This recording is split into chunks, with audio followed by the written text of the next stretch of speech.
기도하고. 기도할 때 이거 입어야 된다.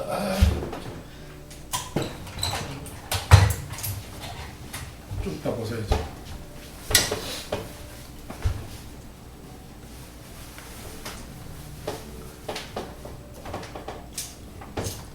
덥다 그래서 일부러 빨간 거 했어요. 반대로 우리 강하게 청겨울처럼 살고 싶어서. 기도드리겠습니다. 하나님 아버지 감사합니다. 사랑합니다. 2015년 6월 24일 수요일 저녁에 주님 앞에 공부하러 또 하나님 말씀 보고자 이 자리에 나왔습니다. 엎드렸습니다. 주님 기쁘게 받아주시고 저희들 마음 문 열어주시고 주님께서 예비하신 은혜로 꽉 채워주실 줄 믿습니다.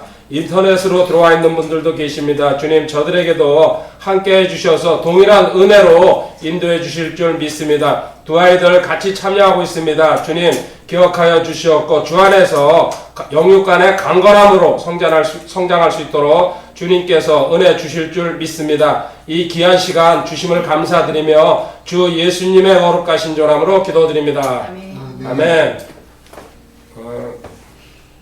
스피커 샀다고 굳이 얘기하지는 않겠습니다. 죄송합니다. 더워서. 근데 에어컨도 틀었는데 일부러 꼭 에어컨 스피커 강구하는 것 같은데 아닙니다.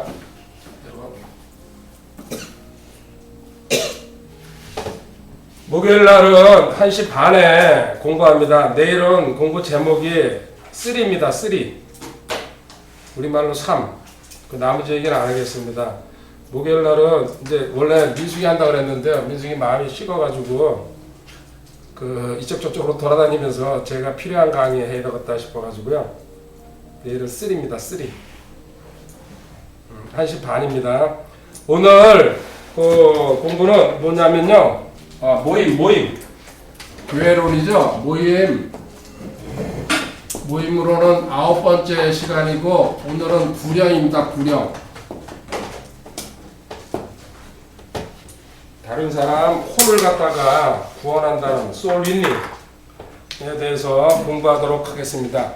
교회의 사명 크게 예배, 그렇죠. 그 다음에 두 번째 교육에 대해서 배웠습니다. 오늘 세 번째로 큰 거 구령입니다.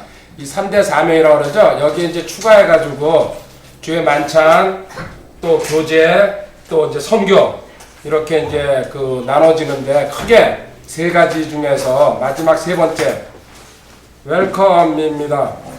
세 번째가 구령입니다. 이게 어쩌면은 사실은 교회의 어떤 그 존재, 그 어떤 목적이라고 봐도 구령이 없으면요, 또 하나님 앞으로 백성을 인도하지 않으면은 교회는 가치가 없는 겁니다. 냉정하게 얘기하면은. 그래서 구령에 대해서 오늘 단판에 끝낼 생각입니다. 마태복음 9장으로 가봅니다. 마태복음 9장 36절부터 38절까지. 마태복음 9장 36절부터 38절까지 주님께서 그 자기 백성들을 보면서 하신 말씀인데 참 눈물 나는 얘기입니다. 그러나 그분께서 무리들을 보시고 그들을 불쌍히 여기는 마음을 가지셨으니 이는 그들이 목자 없는 양같이 지치고 널리 흩어졌기 때문에. 목자 없는 양, 리더가 없다는 얘기죠. 37절 이에 그분께서 자기 제자들에게 이르시되 진실로 수확할 것은 많되 일꾼들이 적으니 그러므로 너희는 수확하시는 주께 기도하여 그분께서 그분의 수확밭에 일꾼들을 보내실 것을 청하시라. 일꾼들, 하나님의 일을 맡아서 할 사람들이죠. 일꾼들을 하나님한테 기도해가지고 요구하라는 얘기입니다. 뭐 교회 안에 여러 가지 일꾼들이 있지만요, 특히 여기서 말하는 거 수학이라는 얘기가 나왔기 때문에요, 하나님의 백성들을 하나님 앞으로 끌어들이는 사람들, 구령자를 얘기하는 거죠. 그 위에 아까 읽었지만요, 목 잡는 양같이 흩어져가지고 하나님께서는 추수의 주인이라고 합니다. 이 내용은 이제 하는 추수밭 이야기는 어디 기억납니까? 룻기에 보면은 보아스가 자기 밭에 나가가지고 그저 일꾼들 데리고 추수하는 모습이 나옵니다. 그래가지고서 그 룻 만나잖아요. 그게 이제 보아스가 하나님을 예표하는 그 인물인데, 그거는 이제 나중에 그 가서 한번 루키는 1, 2, 3, 4장 제가 강의를 했습니다. 전체 다 전에. 자, 일꾼, 하나님의 일꾼을 가는데 고린도전서 3장으로 이 일꾼은 어떤 일꾼이냐면요. 우리는 하여튼 뭐 골고루 한다. 고린도전서 3장 6절 나는 심었고 아볼로는 물을 주었으되 오직 하나님께서 자라나게 하셨느니 7절 그런즉 이와 같이 심는 자나 물 주는 자는 아무것도 아니며 자라나게 하시는 이는 오직 하나님이시라. 심는 자, 물 주나 사실 아무것도 아닌 건 아닙니다. 하나님께서 보상 다 해줍니다. 근데 진짜로 하시는 분은 그러니까 우리가 사람을 이끌고 오고 그 사람한테 복음 전하고 교회 안 친다 그래도요. 실제적으로 그 주인공은 누구라고요? 하나님이시라는 얘기입니다. 다 하시는 분. 그러니까 우리가 하려고 그러니까 그게 안 되는 거예요. 하나님과 동역하는 수밖에 없다는 얘기입니다. 그러면은 지금 복음 전하는 이 바울 사도가 이방인한테 복음 전했으니까요. 또 우리는 어떻게 구원받은지 짧게 한번 보도록 하겠습니다. 이렇게 갈래쳐 놓고요. 창세 전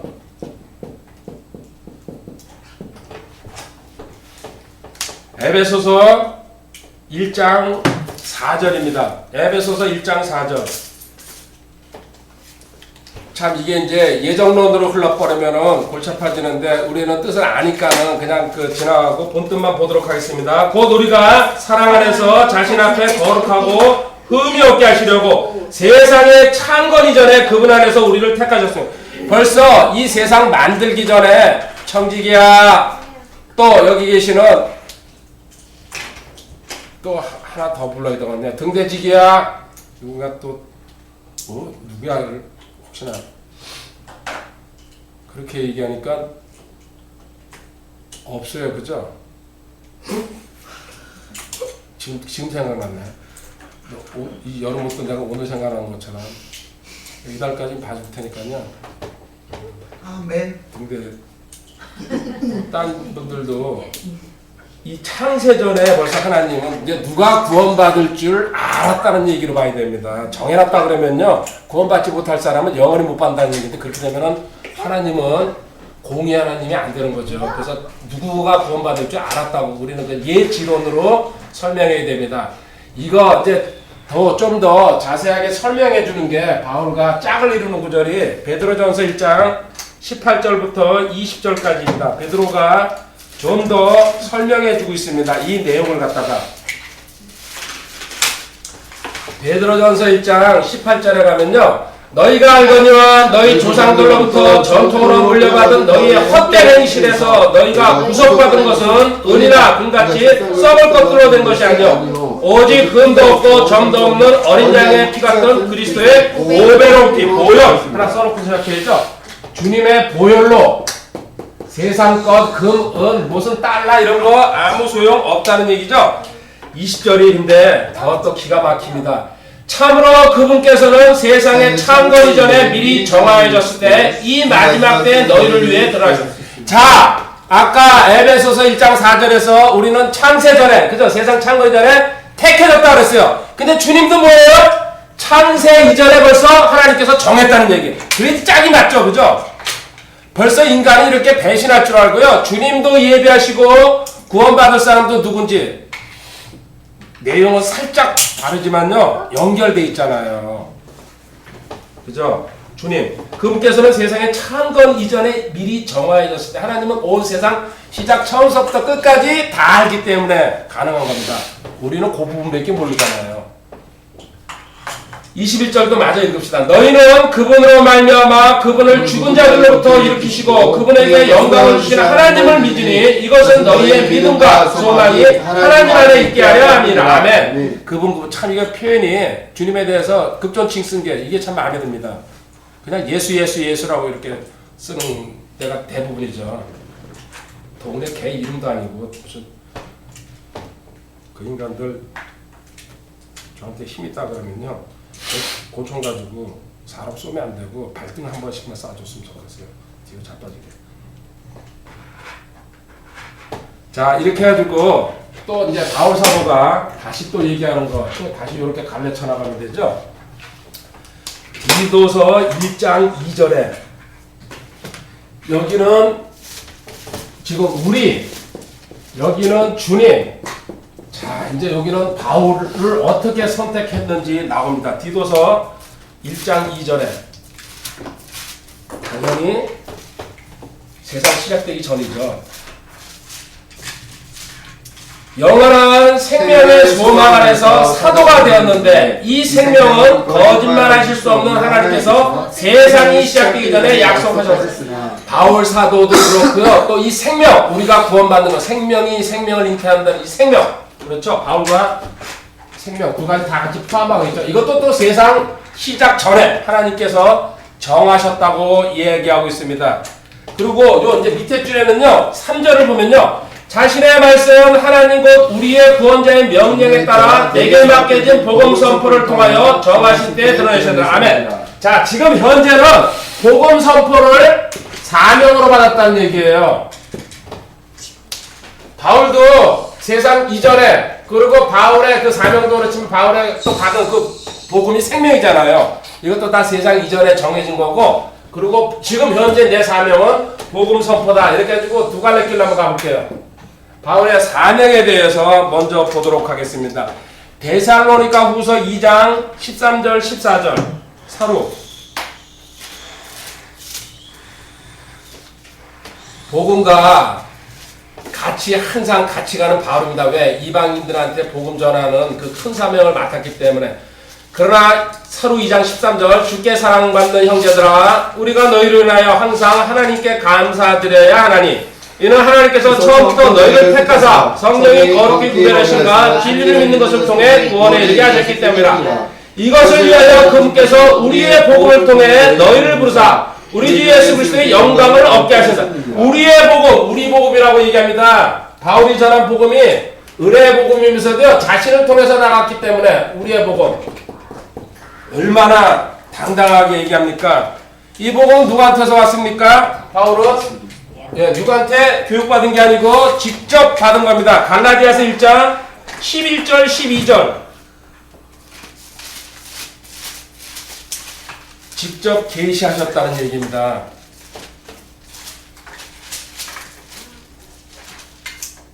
그러나 형제들아 내가 너희에게 확실히 알리노니 내가 선포한 복음은 사람을 따라 나지 아니하니라. 나는 그것을 사람에게서 받지 아니하고 배우지도 아니하였으며 다만 그것은 예수 그리스도의 계시로 말하느니라. 아멘.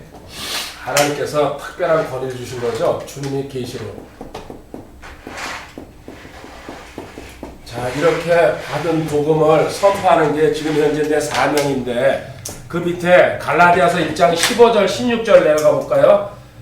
그러나 내 어머니의 태에서부터 나를 구별하시고 자신의 은혜로 나를 주신 하나님께서 자신의 아들을 내 안에 계시하사 내가 그분을 이교도들 가운데 선포하는 것을 기뻐하실 때 내가 즉시 혈육과 의논하지 않으며. 자, 보십시오. 어머니 태에서부터 그 생겨나기 전서부터 하나님께서 나는 택했고요. 그리고 이방인들의 교사 사도로 불렀다는 거.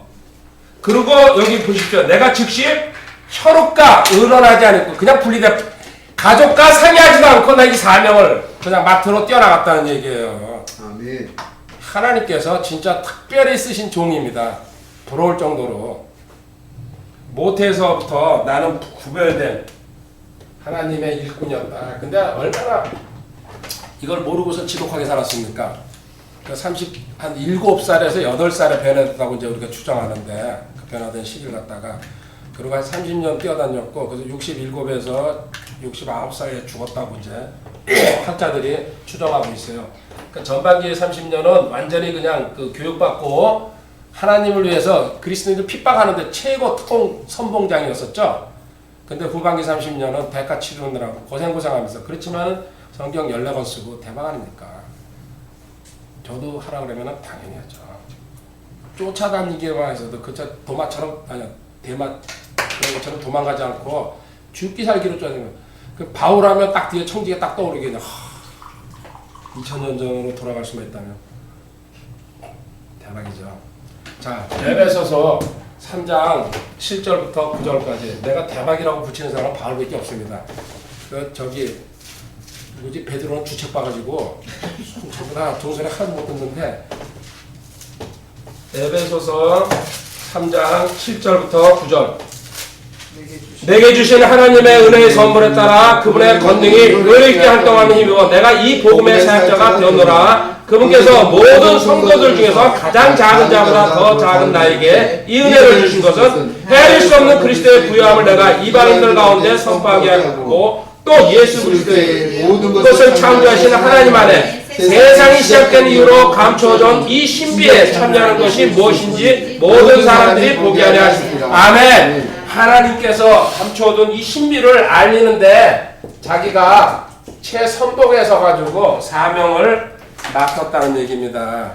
성도 중에서 가장 작은 자, 겸손하게 얘기한 거죠. 그러니까 바울에서 뭐가 나왔습니까? 고린도전서 9장 16절이 나오고 이 특별한 사명 맡은 사람이다. 창세전으로 이렇게 나가는데 바울이 여기에 최 1등 선봉으로 갔다는 겁니다. 왜? 고린도전서 9장 16절에 왜에 대한 답이 나와 있습니다. 내가 복음을 선포할지라도 잘할 것이 없나니 이는 필연적으로 내가 해야 하기 때문이다. 만일 내가 복음을 선포하지 않으면 참으로 내게 화가 있으리로다. 저주받을 거라고. 이 정도로 열정, 그리고 또 행동력, 추진력, 화. 하나님께서 진짜 쓰신 분입니다. 명령을 보도록 하겠습니다. 마태복음 28장입니다. 세 군데 다 보도록 주님께서 마지막 명령으로 주신 것들이죠. 마태복음 28장 18절부터 20절 빨리 읽겠습니다. 예수님께서 그들에게 오셔서 말씀하여 이르시되 하늘과 땅에 있는 모든 권능이 내게 주어졌느니라. 그러므로 너희는 가서 모든 민족들을 가르치고 아버지와 아들과 성령의 이름으로 그들에게 침례를 주며 무엇이든지 내가 너희에게 명령한 모든 것을 그들에게 가르쳐 지키게 하라. 보라 내가 세상의 끝까지 항상 너희와 함께 있느라 하시니라. 아멘. 아멘. 지상 명령이라고 그러죠. 그 다음에 마가복음 16장 15절 15절 16절 그분께서 그들에게 이르시되 너희는 온 세상에 가서 모든 창조물에게 복음을 전파하라. 믿고 침례를 받는 자는 구원을 받으려니와 믿지 않는 자는 정죄를 받으리라. 아멘. 마지막으로요 누가복음 24장 주님의 절대 명령입니다. 누가복음 24장 46절 47절 또 그들에게 이르시되 이같이 기록되었은즉 이같이 그리스도가 고난을 받고 셋째 날 죽은 자들로부터 일어나는 것이 마땅하며 또 회개와 죄들의 사면이 그의 이름으로 예루살렘에서 시작하여 모든 민족들 가운데 선포되어야 할 복음이죠. 결국은 아멘. 자 이건 이제 세 단계로 이야기하도록 하겠습니다. 복음을 그러면 어떻게 전하는지 또 다시 세 단계로 보도록 하겠습니다. 제일 공부하기 딴 것도 다 재미있지만요 특히 복음은 항상 재미있고 항상 새롭습니다. 저도 공부할 때마다 준비 단계가 있습니다. 그 동기와 또 하나는 뭡니까? 지식이 있어야 된다는 거. 이게 이제 준비 단계에서 꼭 필요한 건데 첫 번째 동기에 대해서 고린도후서 5장 14절입니다. 성경의 진리를 체계적으로 알아두면요 그 머릿속에 남고 또 다른 사람들 전할 때도 좋죠. 고린도후서 5장 14절 이는 그리스도의 사랑이 우리를 강권하기 때문이라. 우리가 이같이 판단하니 곧 한 사람이 모든 사람을 위하여 죽었으면 모든 사람이 죽은 자.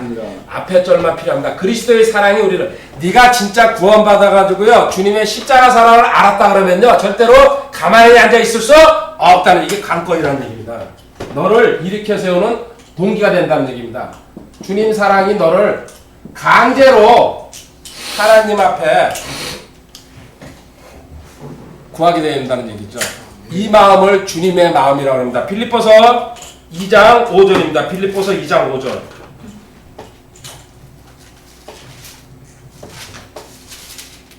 너희 안에 이 생각을 품을지니 그것은 그리스도 예수님 안에도 있었던 주님의 생각을 품어라. 그러면서 너 마음속에 주님의 사랑이 있다면 네 강권적으로 움직이게 돼 있는데 주님의 마음을, 주님의 생각은 뭘까요?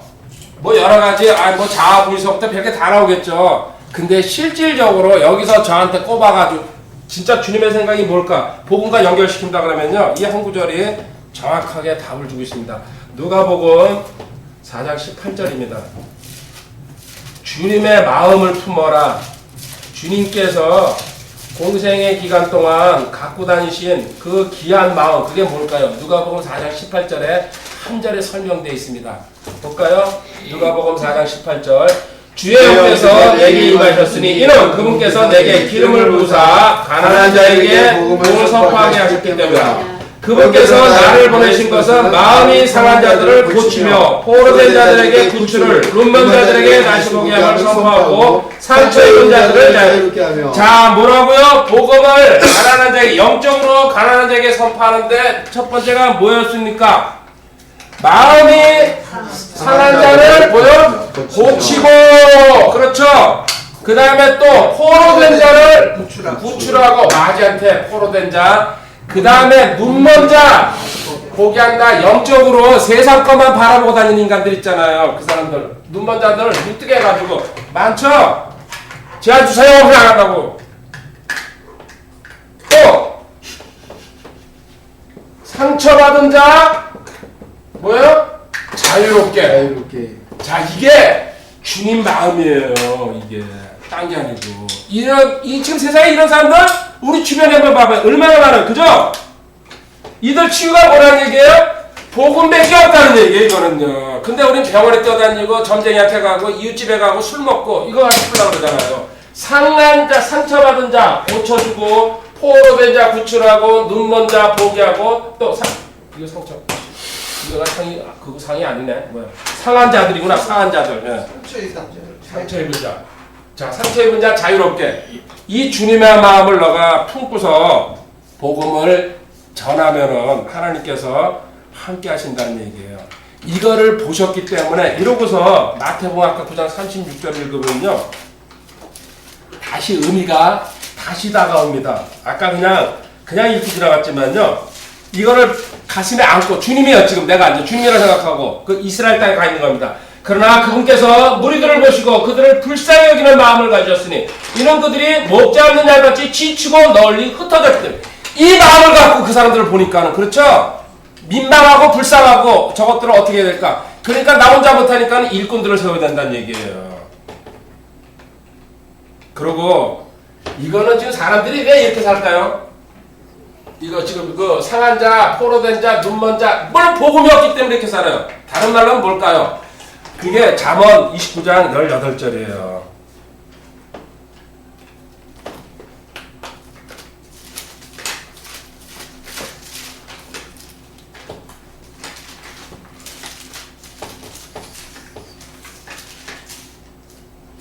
환상 계시가 없는 곳에서는 백성이 망하거냐. 법을 지키는 자는 행복. 여기 환상 계시가 뭐야? 한마디로 줄이면 말씀이라는 얘기. 하나님 말씀이 없는 곳에 백성이 망한다는. 이 사람들도 말씀이 없어가지고, 말씀 없는 세상에서 이렇게 살다 보니까요, 상처받고 포로되고 눈멀고 본인 자신을 모르고 있죠. 그래서 어떻게든지 해결받으려고 쫓아다니는데, 다시 이것도 환상 계시가 없다는 거, 하나님 말씀이 없다는 이 시대. 아모스서 8장 11절부터 13절입니다. 항상 성경은 앞뒤 짝을 지어가면서요, 계속해서 연결해서 설명해 줍니다. 기가 막힌 책입니다. 1절부터 13절까지. 주 하나님이 말하노라. 보라, 날들이 이르니 내가 그 땅에 기근을 보내리라. 그것은 빵으로 인한 기근도 아니요 물로 인한 갈증도 아니며 오직 주의 말씀들을 듣는 것에 대한 기간이니라. 그들이 바다에서 바다까지, 북쪽에서 동쪽까지 떠나다니며 주의 말씀을 구하려고 이리저리 다른 지역에도 그것을 얻지 못하니 그날의 아름다운 처녀들과 청년들이 갈증으로 인하여 기진하. 아멘. 지금 이 시대 얘기하고 있죠? 하나님 말씀은 없어요. 성경에서부터 시작해가지고 온갖 방송, 그 책 그렇게 쏟아져 나와도요, 진짜 하나님 말씀은 귀하다는 거. 아까 환상 계시가 없는 곳에 백성들이 망한다는 거. 말씀이 없을 세계. 이들한테 하나님 말씀, 특히 말씀 중에서 뭐예요? 굿뉴스, 깊은 소식을 전해주라는 얘기죠. 너희들 여기서 빠져나올 수 있는 방법이라는 얘기예요. 똑같아요. 보세요. 이것도 이거 있잖아요. 아멘. 자유가 없어가지고 무슨 치소지라는 것도 아니고 그죠? 그리고 두 번째 복음은 순수하게 첫 번째 객관적으로 되고요. 순수하게 네가 네 맘대로 거기다 물 섞거나 타지 말라는 뜻이야. 순수함이라는 얘기. 로마서 1장 16절 한번 가봅니다. 로마서 1장 16절. 근데 우리는 참 이 바울사도 이분을 읽을 겁니다. 이 말씀하시는 거 보십시오. 우리가 부끄러워하고 있어요. 내가 그리스도의 복음을 부끄러워하지 아니하노니 이는 그 복음이 믿는 모든 자를 구원에 이르게 하는 하나님의 권능이기 때문이라. 먼저는 유대인에게 또 우리 부끄러워하죠. 저 사람한테는 전하면 안 돼. 자기가 조건을 만들죠. 접근도 안 하고. 또 하나 고린도전서 1장 18절 복음 자체가 순수하기 때문에 있는 그대로 순수하게 더욱이다 간이하지 말라는 뜻이죠. 고린도전서 1장 18절 십자가를 선포함이 멸망하는 자들에게는 어리석은 것이로되 구원받은 우리에게 하나님 어리석죠? 그거 믿으면 구원받는다는 게 쳐다보기만 하는 롯뱀에서도 똑같죠? 그러니까 사람들이 안 믿는 거예요. 이거 어렵게 만들어놨으면요 복음 구원받으려면요 군대 안 가야 돼요. 첫 번째. 그리고 이사를 많이 다녀야 됩니다. 이런 얘기는 믿는 사람들 많이 나올 겁니다. 그리고 뭐든지 문제가 생기면 다 내가 안 해도 핑계대면 됩니다. 이 세 가지 조건을 지키면은 복음 구원받을 수 있습니다. 그러면 대박 터질 텐데 그냥 십자가 단순하게 이거 믿으라니까요 머리 좋은 사람들이 도저히 머리 이게 안 들어가는 거예요. 방정식 푸는 것도 아니고 어리석다고 그러잖아요. 순수함으로 대신 또 순수한 말씀이거든요. 절대로 복음 전하면서 타협하지 말라는 얘기예요. 네 멋대로 거기다 섞거나 빼거나 이런 식으로. 갈라디아서 1장 10절이죠. 사람 눈치 보지 말라는 얘기입니다.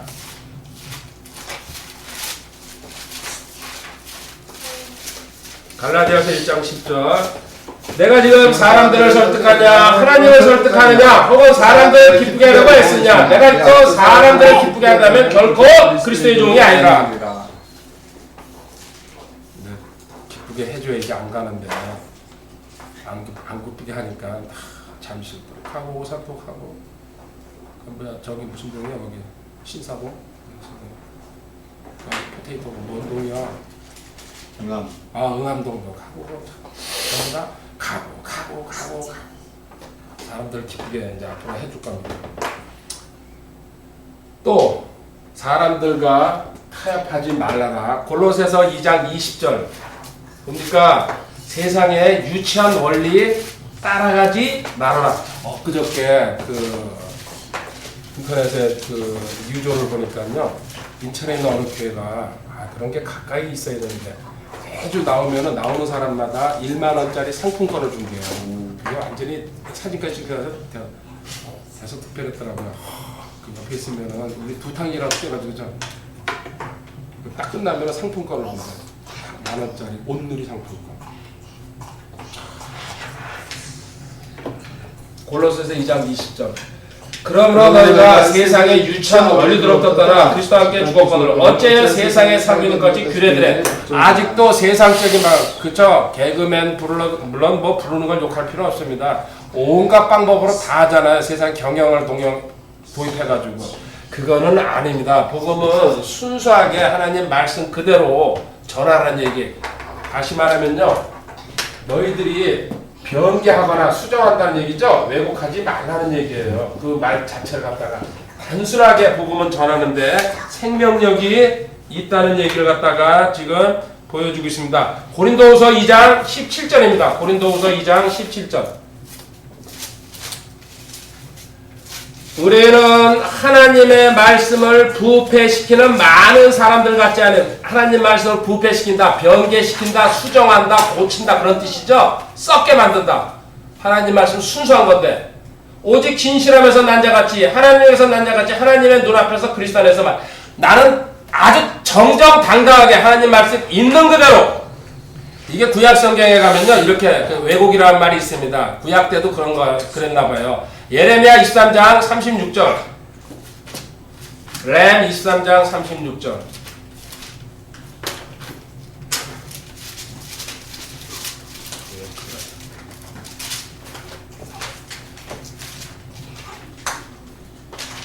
다시는 주의 엄중한 부담을 언급하지 말라. 너희가 살아계신 하나님과 만군의 주 우리 하나님의 말씀들을 왜곡하였으므로 각 사람의 말이 그에게 엄중한 부담. 이게 무슨 소리냐면요. 선지자들이 말씀 전하면서 내가 하나님한테 말씀을 받았기 때문에 이 부담스러운데 이러면서 그게 거짓 뻥이라는 소리예요. 지금 하나님이. 난 주지 않았다고. 이거 읽어보면. 근데 네가 그 왜곡하는 것 때문에 너한테 이제 부담이 될 거라 이거죠. 저기 결국 발목 잡힙니다. 하나님 그냥 안 주죠. 우리가 그걸 추정을 못하니까 그렇죠. 하나님 말씀 멋대로 사용하고 저간 사람들 가끔 그거 나오잖아요. 그 예화에 그죠. 그 NIV 저기 변개시킨 이 목 막혔다 그러잖아요. 말 못하고 나중에 인생 그런 식으로 우리 그런 걸 일일이 다 추적해가지고 또 그 볼테르인가 몽테르인가 자기가 사는 동안 이 성경 전체를 왼수처럼 평생을 사는 거야. 그리고 성경책은 책도 아니고 그 볼테르 같은데. 근데 그 집이 어떻게 되지? 그 인간 죽은 다음에 그 집이 성경 출판사가 됐어요. 네가 그렇게 성경을 왼수처럼 생각했는데 하나님은 그 집을 어떤 부자가 사들이게 해가지고 거기에 큰 출판사, 성경만 찍어내는 출판사를 공장을 만드는 거야. 얼마나 웃깁니까, 그죠? 하나님 가지고 노는 거예요, 전부 다. 까불어라. 근데 인간들은 그게 단편적으로 뚝뚝 떨어져 있으니까 몰라서 그렇습니다. 절대로 진짜 하나님 이름 망령되 일컫지 말라고요. 출애굽기 나왔잖아요. 진짜 하나님에 대해서는요. 그 경배, 존경심, 위대함 그냥 소리 없이 당합니다. 이거는. 그래서 우리 그리스도인들은 그러지 않겠지만요. 특히 자연인들도요. 쓸데없는 소리 하거나 헛소리 하면요. 하나님 끝까지 그 추적해가지고 그 대가 치른다는 거는 거의 성경에 전체가 다 흐르는. 그래서 절대로 우리는 꿈도 꾸지 마시기 바랍니다. 이런 인간들 저거 하는 거 본받칠 필요 없고. 자, 그 다음에 이렇게 동기는 진짜 내가 마음이 끌어올라야 된다는 얘기. 이게 끌어올라야지 뭔가 할 수 있는 추진력이 되는 겁니다. 두 번째, 지식도 아주 중요합니다. 그렇죠? 두 번째 지식입니다. 첫 번째 준비 단계에서 동기도 있어야 되고 지식도 있어야 됩니다. 지식은 전도서 12장 9절부터 11절에 나와 있습니다.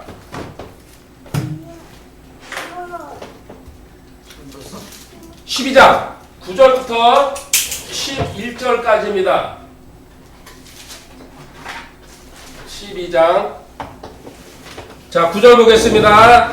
또한 선포자는 전도서 12장 9절입니다. 또한 선포자는 지혜로움으로 여전히 백성에게 지식을 가르쳤고 참으로 그는 크게 주의를 기울이고 탐구하여 많은 자문을. 자 여기 한번 읽을 거지만요. 백성에게 지식을 가르쳤고 참으로 그는 크게 주의를 기울이고 탐구하여 많은 자문을. 하나님 말씀을 계속 기울이고 연구하고 탐구해가지고 잠언 3,000가지 이상을 썼죠. 지금 솔로몬이 공부하지 않고서는 이런 게 나올 수가 없다는 얘기. 공부하는 자세를 지금 보여주고 있어요. 10절도 마찬가지로요. 선포자는 애를 써서 받아들일 만한 말씀들을 찾았는데 여기에 기록된 것은 올바른 것이었고 진리. 애를 써서 하나님 말씀을 공부했다는 거. 11절 지혜로운 자들의 말씀들은 가시채들 같고 지폐의 스승들이 굳게 박은 못들 같나니 이것들은 한 목자께서 주신 것. 하나님 못이 뭐 하는 겁니까? 이 건물 질 때 나무와 나무를 연결할 때 못을 제대로 박으면요 나무 삐뚤어지 않고 오래 가잖아요. 그죠? 하나님 말씀 한번 제대로 박히면요 이거는 영원히 필요한 말씀이 된다는 얘기예요. 이게 공부하는 자세를 지금 보여주고 있어요. 우리한테 연구하라는 얘기예요. 하나님 말씀. 아멘. 복음 세 단계로 얘기할 수 있죠. 당신은 죄인식, 죄인이야. 죄를 인식하라. 그래서 회개하라. 회개, 돌이킨다는 얘기죠. 완전히 그 돌아 쓴다는 얘기입니다. 이거를 이제 빼먹는 경우가 상당히 많습니다. 회개라는 거. 그러면은 구원받는다. 우리는 여기서 이제 하나 더 나가가지고 이때 열학까지도 얘기를 해줘야 된다는 거, 성화도 같이 갈 수 있다는 거, 이 부분은 지금은 얘기는 안 하지만요. 회개한다는 말, 돌이킨다는 말 한 구절만 찾아보고 가도록 하겠습니다. 마태복음 21장 32절. 단순히 앞에서 눈물 뿌리는 건요 반성이에요. 그렇게 회개해가지고요 구원받은 게 아닙니다. 마태복음 21장 32절.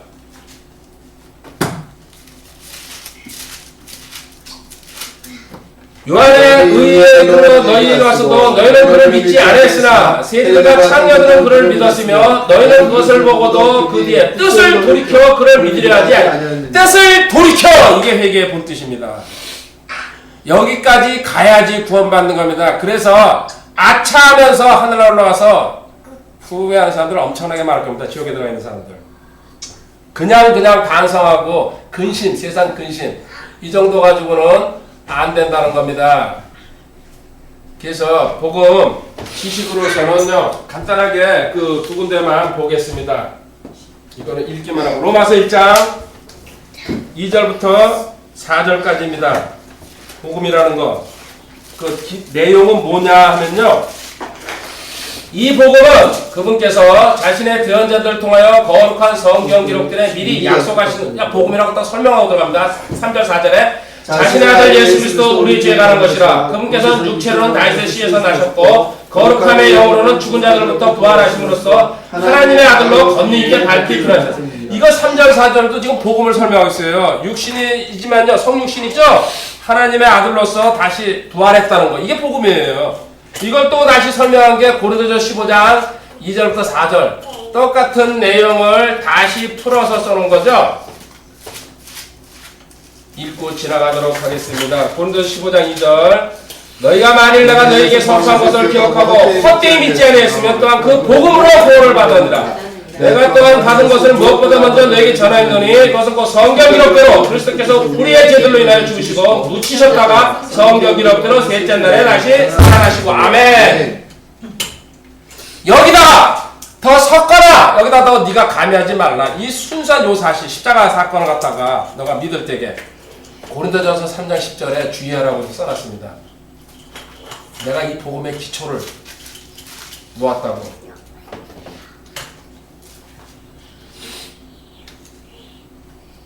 내게 주어진 하나님의 은혜에 따라 내가 지혜로운 주 건축자로서 기초를 놓았고 다른 사람이 그 위에 세우되 저마다 어떻게 그 위에 세울지 주의하자. 기초 바탕은 이 복음 주님이다 얘기입니다. 근데 거기다 너 공부 가르치고 세울 적에요 이 변질된 거 넣지 말고 성경에 있는 것만 정확하게 설명해 주라는 얘기예요. 아멘. 지금 주의하라, 조심하라는 얘기죠. 그래서 가능하면은 성경 구절을 찾아다니면서 열심히 보고 있는 겁니다. 예전에는요, 저도 이거 몰랐을 때에는요, 연설로 한몫 잡으려고 그랬어요. 그래서 제가 꽤 좀 했거든요. 나 사람 무짐되게 웃길 수 있어요. 말로만 해가지고요. 그 성경 구절 한 4-5구절만 이렇게 딱 걸어놓고서. 근데 그게 아니라는 거를 깨달았어요.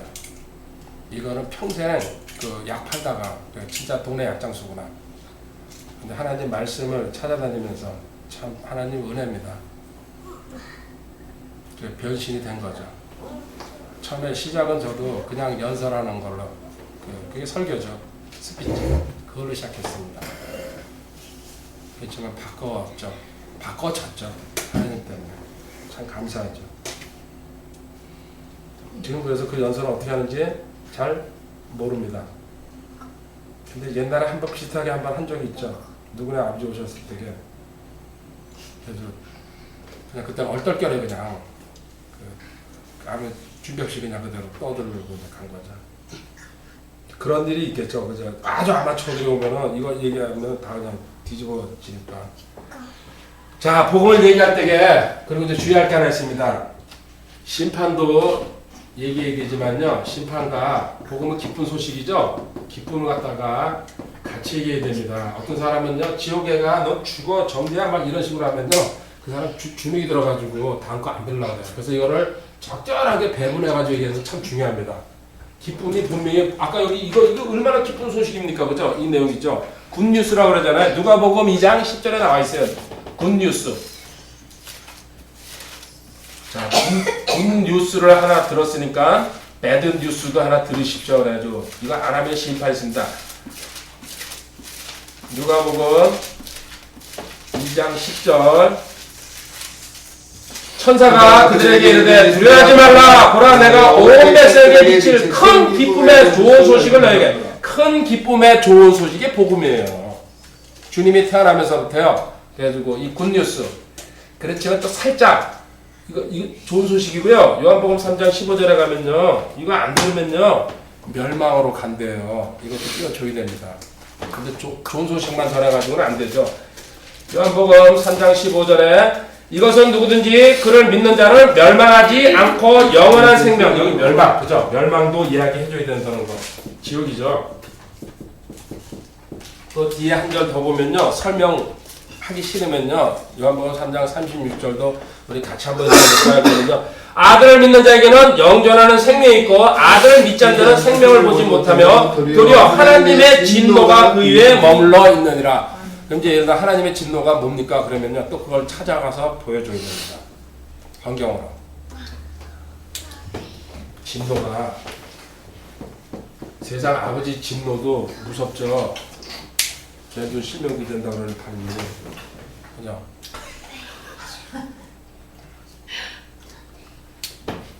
다 지금 방언하는 겁니다. 그리고 공부할 때에 이게 근데 안 웃는 분은 뭐예요? 아직 모르는구나. 다행이다. 그리고 이제 이거 하나 할 때 또 중요한 거는 핵심만 전달해야 된다. 근데 이제 막 논리적이고 따지고 막 이런 사람한테는 좀 설명을 길게 할 필요도 있고 성경 보여주는데요. 가능하면 핵심 메시지만. 요나가 거기 고레베스에서 이제 나와가지고 하나님 명령대로 니네에 갔죠. 설교했죠. 네. 설교한 거 길게 했을까요? 짧게 했을까요? 단 한마디로 했어요. 단 한마디 가보실까요? 요나서 3장 4절입니다.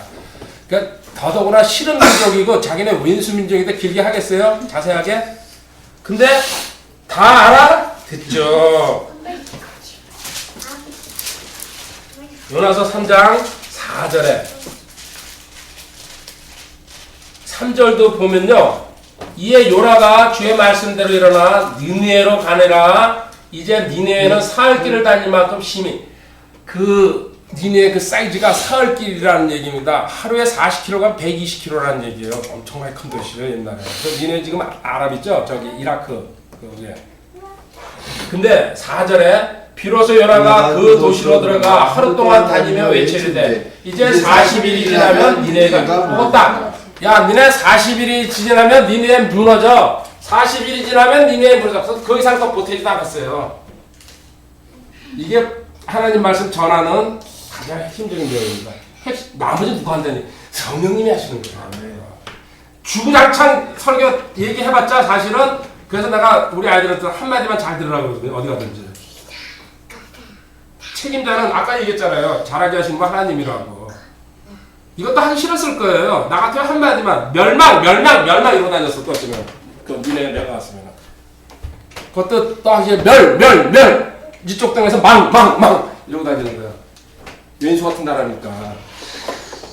근데 이거 길게 했는데 40일까지는 여기 날짜까지 얘기해주고 이 양반도 착하네. 올라가서 한번 봐야 되는데 뭐 이렇게 길게 했냐고.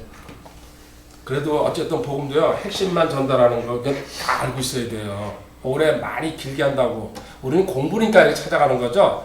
저보고도 복음 전하는 5분 안에 끝내는 쪽으로 가요. 가능하면 올해 근데 꼬치꼬치 따지는 사람이 있어요. 자기 뭐 좀 알아서 그 사람한테는 다 해줘야 돼요. 네가 원하는 대로. 일부러 그렇게 할 필요 없다는 얘기입니다. 두 번째, 그리고 이 공부 지식 부분인데 연구해야 됩니다. 그 대상이 사람이 각자 다 다르기 때문에요. 주님이 하신 거 딱 3번 내가 보여주면 알 수 있습니다. 그 대상에 맞게 맞춤으로 대상에 맞게. 자, 3개 볼까요? 첫 번째, 주님께서 산상수훈 알죠? 마태복음 5장, 6장, 7장 얼마나 쉽게 나왔으니까 그죠? 웬만하면 다 알아듣습니다. 산상수훈. 그렇죠? 아주 쉽게. 그러니까 모든 대중 다 앉아있으니까 쉽게 했어요. 근데 마태복음 13장에 가면 씨 뿌리는 비유 있죠? 여기 비유에 아주 딱 비유라고 나오잖아요. 마태복음 13장 몇 절입니까? 3절 가봅시다.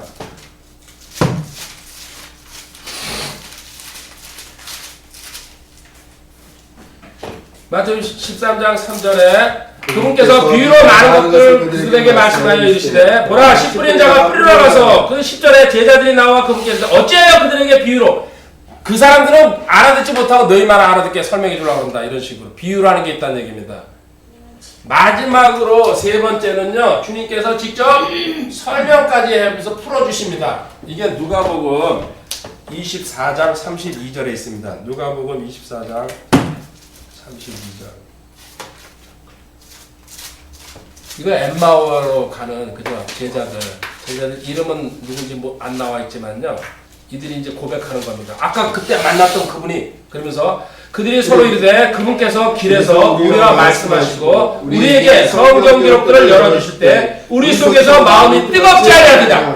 하나님 말씀을 주님께서 풀어주니까요 뜨거워졌다는 거. 우리도 그런 거 느끼죠? 하나님 말씀 받을 때게 그거예요. 그러니까 자 주님께서는요 사람이 다 낫게 군중들한테는 쉽게 제자들한테 얘기할 때에는요 비유로 그리고 또 직접적으로 아주 그냥 성경 말씀을 풀어서 설명해 주는 이런 식으로 그 상대편을 딱 파악해가지고 적절하게 여기에 대한 예를 갖다가요 또 다시 한 두세 개 보여줄게요.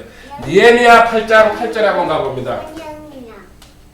하나님 말씀을 설명해 준다는 이 예. 느헤미야 8장 8절.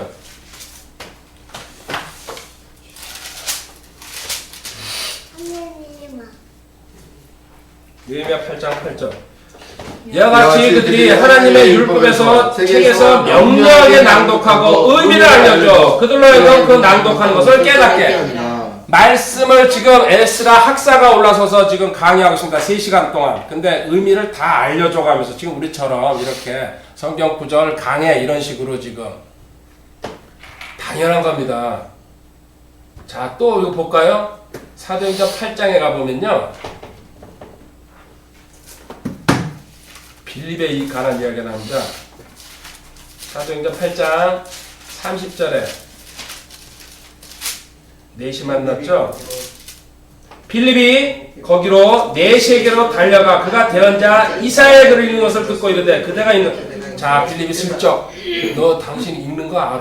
그러니까는 그 31절에 넷이가 이르되 누가 나를 지도해 주지 않으면 어찌 내가 이 양반은 뭔 소리 하고 있어? 나 지금 어렵지만 읽고 있어. 지금 이사야 53장을 읽고 있는 거예요. 알 리가 없죠 이 사람이. 하고 빌립이 올라 자기가 같이 앉은 것을 청하여 설명해달라 이렇게 깨닫게 되잖아요. 이게 지금 하나님 말씀을 설명해주는 모습을 보여주고 있어요. 그러면 이제 또 바울이 어떻게 하는지 한번 볼게요. 사도행전 17장으로 한번 가봅니다.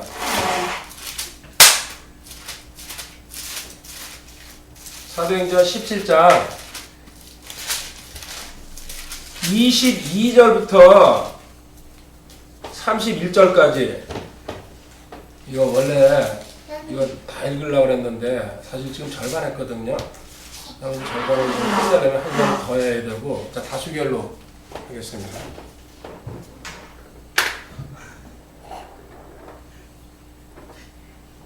그가 이거 한 번 더 합시다.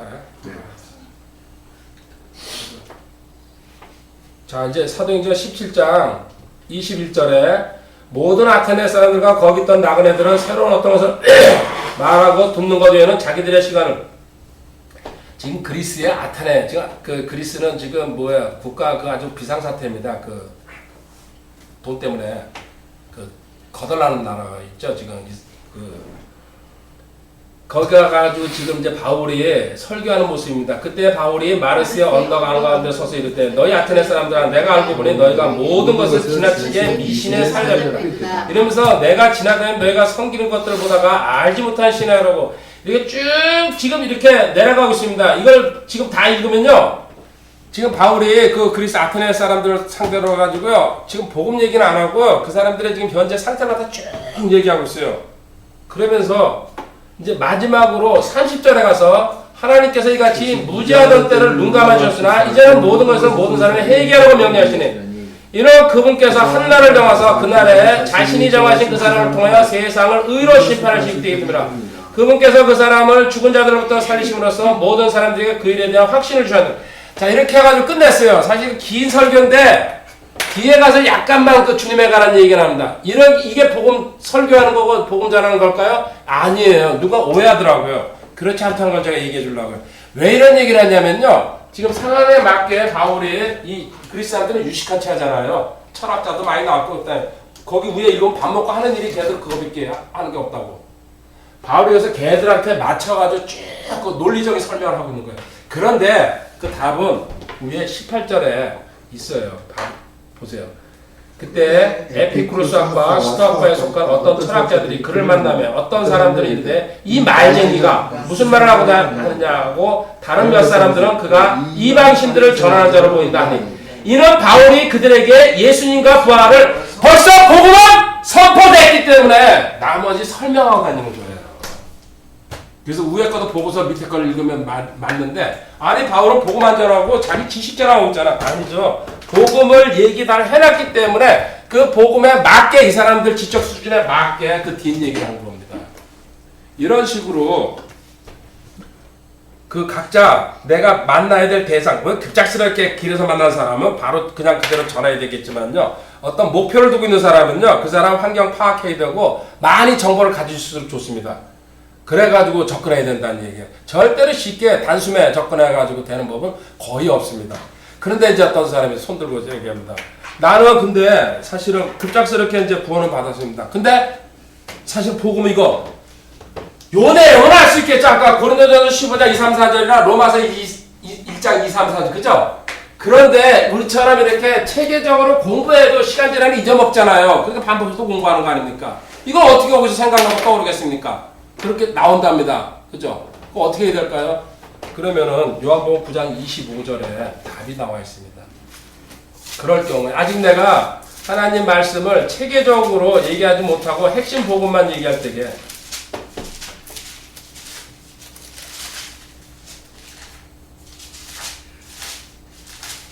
이거 실로암에 가서 눈먼 소경이 그죠? 태어나면서부터 소경이 고침받은 얘기입니다. 그 사람들이 쫓아내면서 묻고 저 겁주니까 이 양반이 하는 얘기는 뭡니까?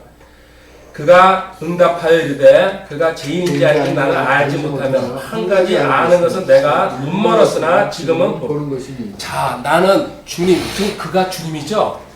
하나님이신데 나는 그 사람 잘 모릅니다. 내용도 모릅니다. 공부한 적도 없습니다. 하지만 뭡니까? 지금 현재 눈을 뜨고 이 사실만큼 난 확실합니다. 내가 현재 있는 그 사실을 얘기 좀 되는 겁니다. 간직하면은. 이게 하나님에 대해서 이 지식적으로 몰라도요. 내가 현재 이렇게 해가지고 변화됐고 이 상태가 됐습니다. 요것만 그대로 전달하는 게 복음이에요. 지금 소교회 그렇게 하고 있잖아요. 근데 우리는 뭐 서론본론 물론 그렇게 할 수 있으면 하면 좋습니다. 아주 핵심적인 내용 전하면서도요. 그리고 또 그것마저도 자신 없을 때는 내 생활의 변화를 보십시오. 우리 집에 가정예배를 드리고 있습니다. 우리가 술을 끊었습니다. 그리고 아이들이 변화되고 있습니다. 암소 올라가고 있습니다. 이런 현재 내 가정이나 내 주변에서 일어나고 있는 일 갖다가 그리고 제가 항상 기쁨에 넘치고 감사하고 있습니다. 아멘. 이런 나를 갖다가 보여주는 게 하나님을 간직하는 거예요. 복잡하게 생각할 필요가 없습니다. 나머지 일은 누가 하는 거예요? 하나님이 하시는 거예요. 아멘. 나한테만 영광 돌리면은 내가 다 책임지고 해주는데 너희들이 자꾸 뭐라 합니까? 네 거, 그것도 네 자랑, 또 네가 하고 싶어가지고 끌어들이려고 그러고 이렇게 해가지고는요 하나님께서 절대로 역사 안 하신다는 얘기입니다. 아멘. 자, 나머지는 이제 또 글쎄요. 내일은 이제 원래 3 강의로 했기 때문에 그거를 이제 할 건데 모르겠습니다. 한 시간 땡겨가지고 이걸 끝내고 또 3 강의로 들어갈지 잘 생각해 보도록 하고요. 마지막 이제 그 구절 3군데만 이게 원래 강의 다 끝나고 이거 봐야 되는 건데 오늘 이거 써먹고 내일은 이제 딴 거에 여기다 집어넣어야죠. 지금 오늘 공부한 게 이겁니다. 하나님께서 처음에 보겠습니다. 일꾼을 구한다는 거 마태복음 9장 봤습니다. 지금 이 시대에도 계속해서 마을에 무릎 꿇지 한 7,000명 세워가면서요. 추수의 일꾼들 하나님께서 가장 원하시는 그 사명자들이죠. 일꾼들 구하는 거 너희들도 우리도 당연히 기도해야 됩니다. 저 역시도 마찬가지입니다. 그래서 항상 대체할 수 있는 일꾼. 대통령이 죽어도 국무총리가 대체하게 되어 있는 겁니다. 그렇죠? 제가 떠나도 서사모아 같은 대로 대처할 수 있는 사람. 그러니까는 열심히 하는 거예요. 강의도 하라고 그러고 글쓰라고 압박 주고. 다른 거 아니에요. 내가 편하려고 그러죠. 급할 때 빠져나가야 되니까. 그리고 우리는 창세 전서부터 하나님께서 알고 택했다는 거. 그리고 주님도 창세 전에 베드로전서 1장 20절에서 봤습니다. 준비했다는 것. 당연한 얘기죠. 그리고 바울 사도가 사명받은 것도 그렇고 바울 사도가 생명받은 것도 마찬가지입니다. 그리고 자기 복음, 우리 복음, 나의 복음이라고 얘기합니다. 이거는 주님의 직접 계시. 가라디아서 1장 11절 12절 했죠. 그리고 나는 복음 선포 사명자로서 이방인의 사도로서 교사로서 부름받았다. 모태에서부터 나는, 그러니까 여기 원래 여기에요. 창세 전부터. 태어나기 전부터 나는 그리고 하나님의 이 말씀의 신비에 대해서 너희들한테 선포하라고. 그러니까 이걸 하지 않으면 뭐예요? 창세 전에서부터 하나님 계획서인데요. 하지 않으면 죽습니다. 너무 당연한 얘기입니다. 그리고 복음 이제 전할 때에 준비 단계로서 동기가 분명히 있어야 돼요. 아무 뜻도 없이 최소한도 뭐 교회를 부흥시켜야 되겠다. 그리고 내 자신의 뭐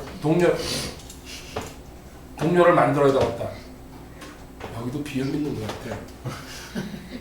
좀 꼭 하면 숟가락을 더 합시다. 그럼 내가 할 때는 찍찍찍 소리가 안 나는데? 쓰면 이렇게 하시면 나는 내가 안 들려서 그렇구나. 저기 앉으니까 잘 들리는데.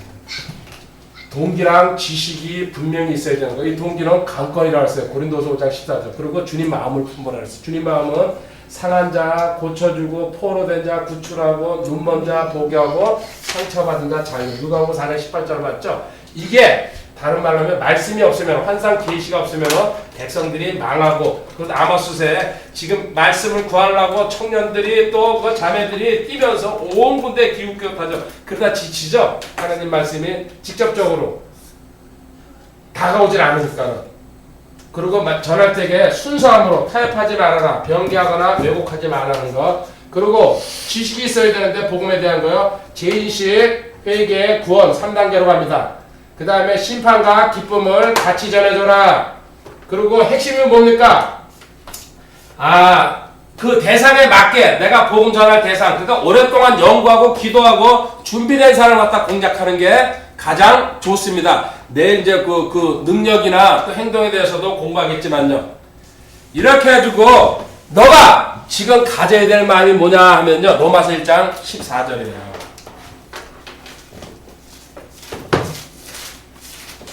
뭡니까? 이게 뭡니까? 로마서 이거 내 머리 보고 자 빛. 네. 빚진 자 로마서 1장 14절. 진짜까지 얘기해줘. 누가 빚은 몰라요? 빚진 자. 네. 나한테 빚졌어 이제.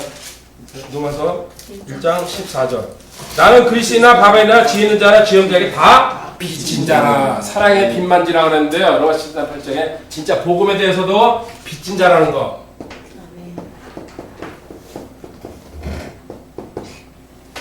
근데 우리는 빚진 자는 아니고 뭐합니까? 계속 주님한테 빚 받으려고 주시옵소서.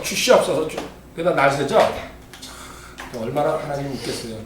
여기 바울은 빚진 자라고 그랬는데 너는 나한테 빚 맡겨놓고 다른 것처럼. 그런데 나는 무식해서 몰라요. 아까 이제 그 소경 얘기했지만 또 한 군데 보겠습니다. 이럴 때 주님께서 어떻게 답하시는지. 잠언 24장 11절 12절입니다. 잠언 24장 11절 잠언 24장 11절입니다. 내가 만일 죽음으로 끌려간 자들과 죽임당할 자들을 구출해. 이거 뭡니까? 멸망 지옥으로 가는 인간들이죠? 하나님은 어떻게 답하십니까? 12절에 말하기를 보라 우리는 그것을 알지 못하였노라 할지라도 마음을 살피시는 이가 그것을 깊이 생각하지 아니하시느냐 또 내용을 지키시는 이가 그것을 알지 아니하시느냐 그분께서 각 사람의 행위대로 각 사람에게 보응하지 결국은 심는 대로 거둔다. 너 연구하고 공부하라고 그죠? 네가 구원 받았으면 왜 이렇게 구원 받았는지 알으란 얘기예요. 그리고 나는 머리도 안 돌아가고 뭐 어쩌고 기도하라는 얘기예요. 지혜 구하면 지혜 준다고 야고보서 1장 나와 있잖아요. 그걸 안 하고 있어요. 그냥 나는 그냥 노는 게 더 좋아요. 그렇죠? 네. 세상으로 나가고 그죠?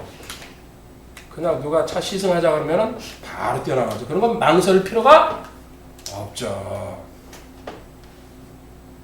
그렇게도 살아가야죠. 자, 이게 경고 한번 더 보겠습니다. 에스겔 겔 33장 6절 7절. 우리는 이제 파수꾼이라고도 얘기합니다. 사명자도 얘기하지만 지금 이 시대는 전부 다 구원받는 다 파수꾼이에요. 그러나 칼이 임하는 것을 파수꾼이 에스겔서 33장 6절 원래 1절부터 쭉 봐야 되는데요. 그냥 2절만 볼게요.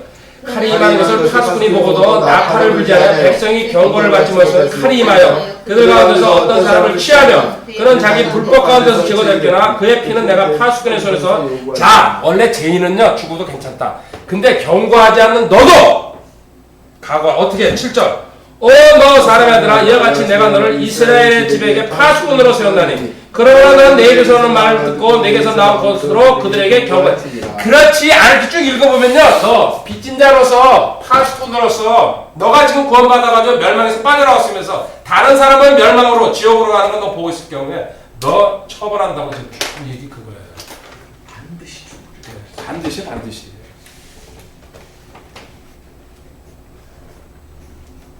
이거 무시무시한 얘기입니다. 계속 쭉 읽어요. 이게 에스겔 3장이랑 똑같은 얘기 반복해서 써놨어요. 하나님께서 얼마나 이게 귀중하면은 두 군데 다 거의 똑같이 써놨어요. 3장이랑 우리 마지막 구절 저는 꼭 입이 있는 거 한번 가보세요. 한쪽이 더 크고 한쪽이 작은 것 같아요. 다니엘서 12장 3절